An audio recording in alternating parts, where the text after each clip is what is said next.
Welcome to the Marxist Workers Party's podcast, Izwi Labasebenzi, bringing reports and analysis of the news from a working class and Marxist perspective, fighting for jobs for all, a 12,500 Rand per month minimum wage and high-quality service delivery, organising to arm the workers and trade union movement with a revolutionary socialist and Marxist programme and policy, building the struggle against capitalism and for working class political power and socialism.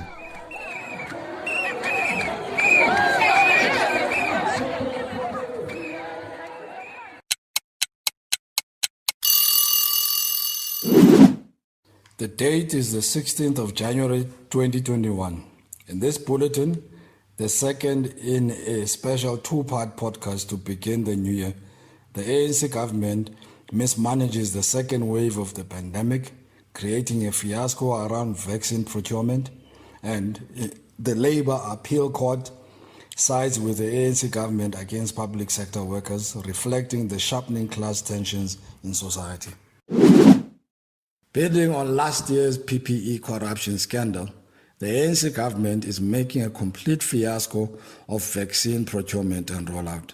In general, South African capitalism is proving itself incapable of dealing with the second wave of the pandemic, with record levels of new infection and a rising death toll now standing at over 33,000. The ANC government's priority is clear: the economy must stay open. After reflection, the ruling class has decided that the anticipated 8% collapse in GDP as a result of last year's strict lockdowns is a price too high to pay again. They are now desperately trying to protect the capitalist economy from any further disruptions which would hit their profits and accelerate the sovereign debt crisis. The stability of the capitalist system, such as it is in South Africa, must come before the lives and health of the working class and poor majority. Given this, it would be expected that the ANC government would at least take the question of vaccinating the population, estimated at a total cost of 20 billion rand, seriously. However, it has been exposed in the media that opportunity to place vaccine orders as far back as July and August last year were missed.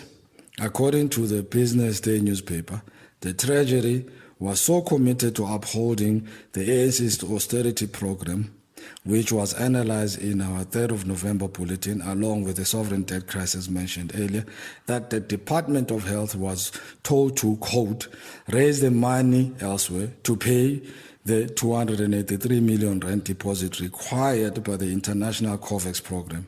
The money was eventually released.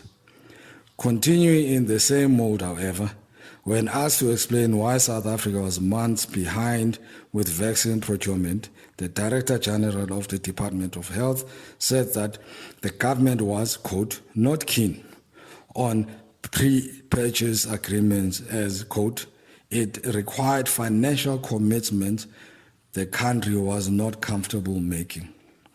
In the so-called family meeting on the 11th of January, President Ramaphosa announced the 20 million vaccine doses have now been secured. However, the only confirmed deals are the 1.5 million doses from India's Serum Institute and the 12 million doses from the COVAX program, for which there is no confirmed delivery date.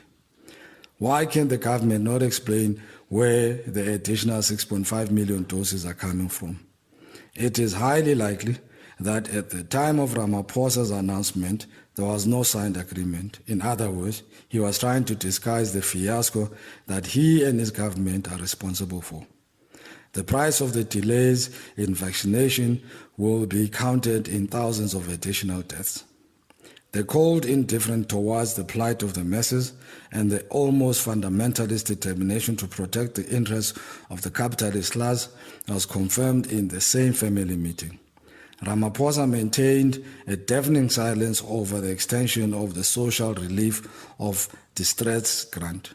The last remaining and most insulting of the grants introduced under lockdown, which is set to expire this month. The additional childcare grant and pension top-ups ended months ago, as has the UIF relief scheme.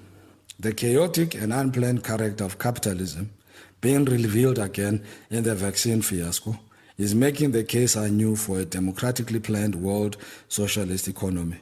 Different companies are producing different vaccines with different dosages, storage requirements, and hugely varying costs.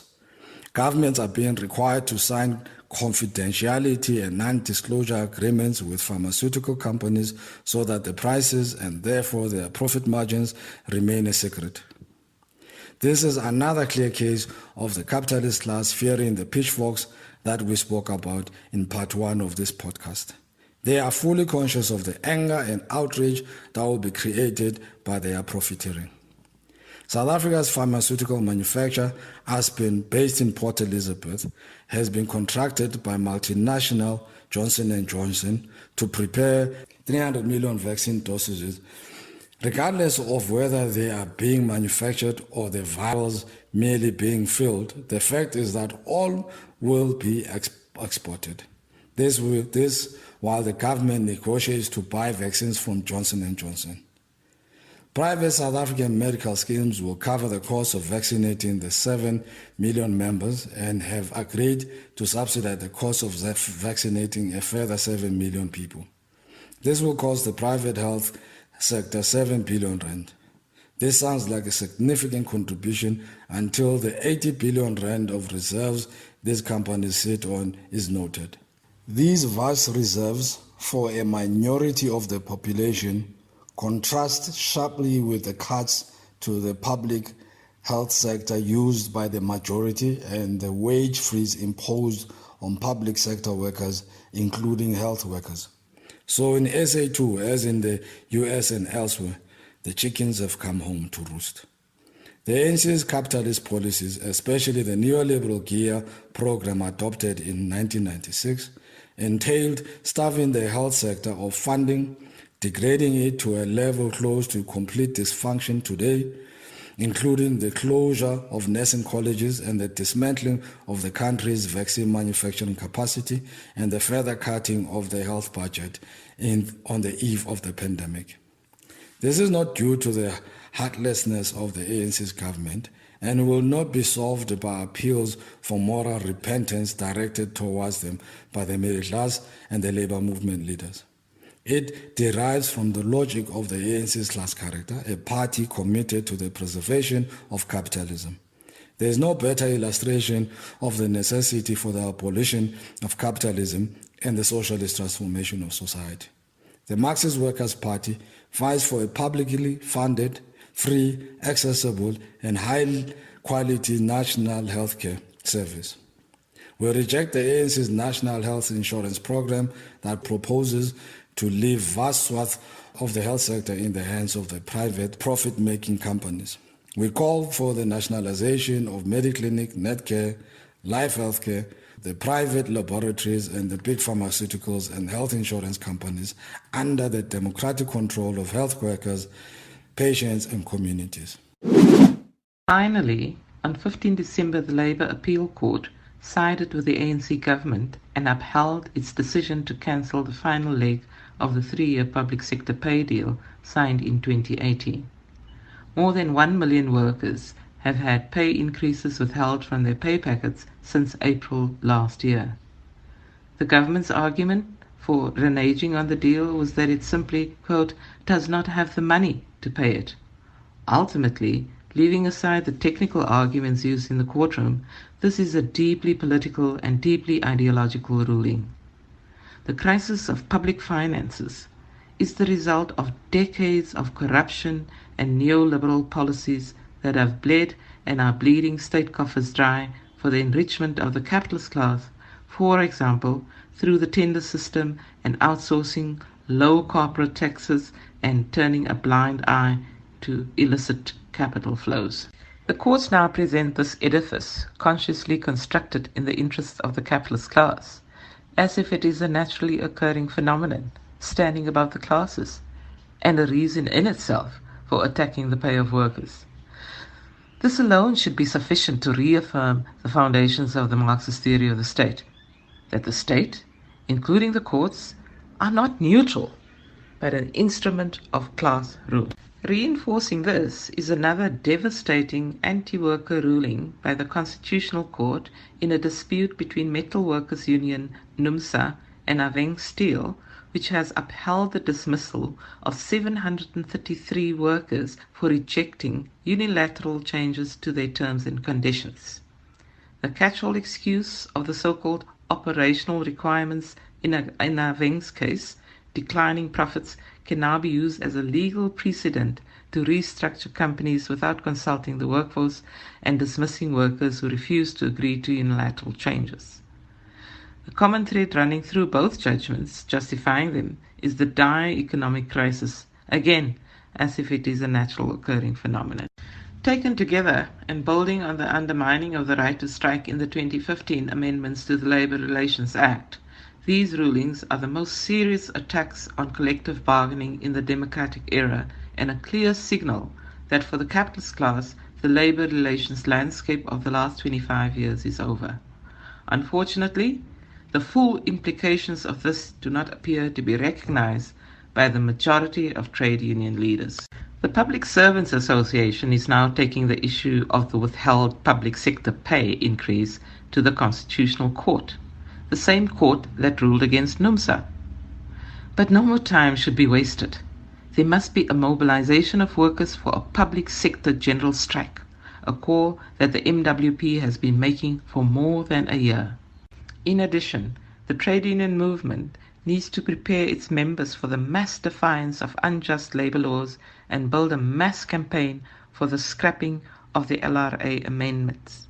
It must call for the passing of a trade union freedom bill drafted by workers' representatives, increasing the powers of trade unions and overturning the recent anti-worker court judgments.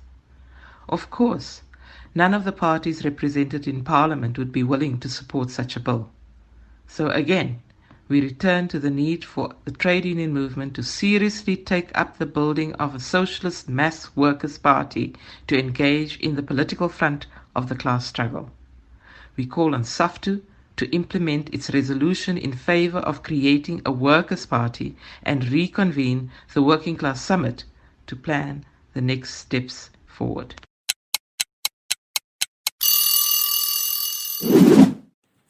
If you have any questions or comments about the contents of this bulletin, please let us know and we may try and respond in future bulletins.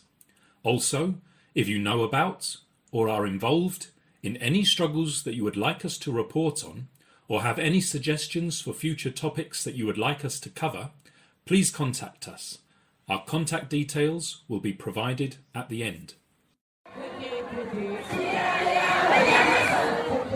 The Marxist Workers Party is an affiliate of the Committee for a Workers' International, the CWI, building global working class unity in the struggle for a socialist South Africa, a socialist Africa and a socialist world.